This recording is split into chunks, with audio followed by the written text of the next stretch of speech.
One thing I've often said about education is what you choose as a community to pass on to your next generation, like that's a statement of value in and of itself.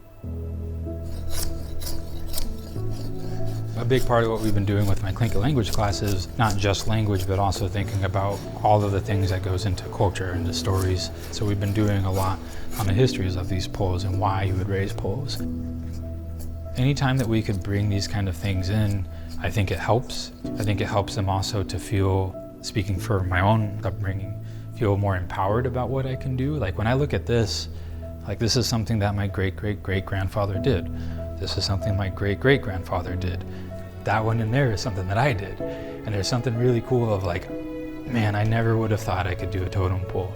And then I get to see what they did and it's like, maybe I could.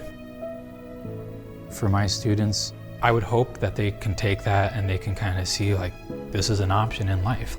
Being a carver is an option, being an artist is an option. And on a broader level, you know, just as a Native person, we've had a kind of complicated history with education in Alaska.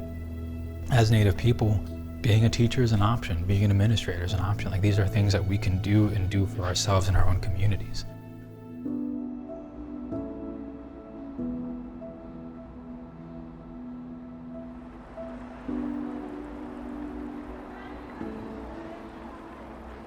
So the PITAS program stands for Preparing Indigenous Teachers and Administrators for Alaskan Schools.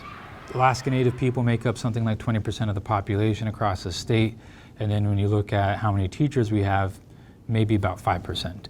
Once you go to the administrative level, it's going to be even less than that. And the reason why that becomes such a big deal is when you think about education, we think about what it's like to learn from somebody,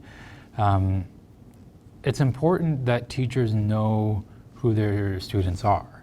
If you're trying to teach somebody something, you're basically trying to take their knowledge of what they have and help it grow and incorporate new ideas. If you don't even know how to connect to that background, then you're already starting at a disadvantage. And so having Alaska Native teachers helps our students, and having Alaska Native administrators helps not only our students, but our Alaska Native teachers as well, which is a big reason why I ended up doing both programs. So I figured we'd do some weather vocabulary today, and so we're just adding a couple different questions, just like we did when we were doing the Wasa Iati. You're just going to ask each other, Wasa Kuwati, Wasa Kuwati. Can we try that, guys? Wasa Kuwati. So that's just, how is the weather?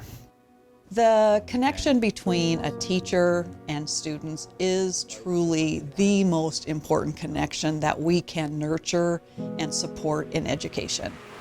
We are producing citizens, human beings, neighbors, employees, bosses, leaders. It is absolutely critical to really our future as a state, our workforce, because it all connects.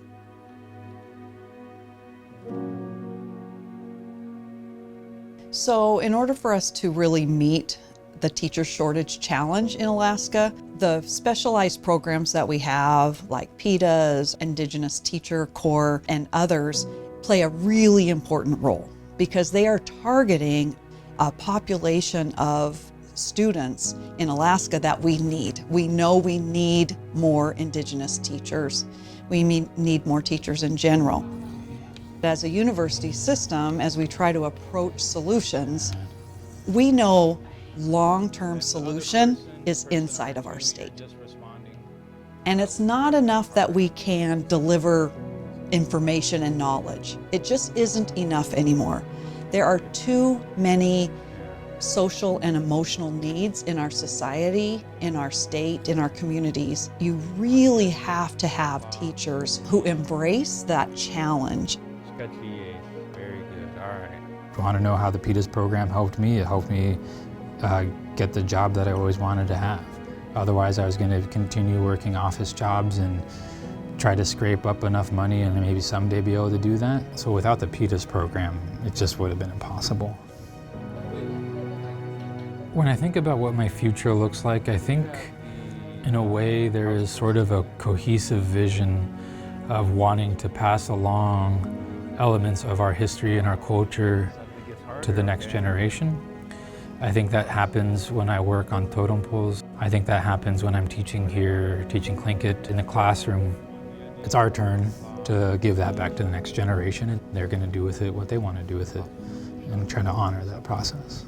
So that's why they have the bear as probably their main crest.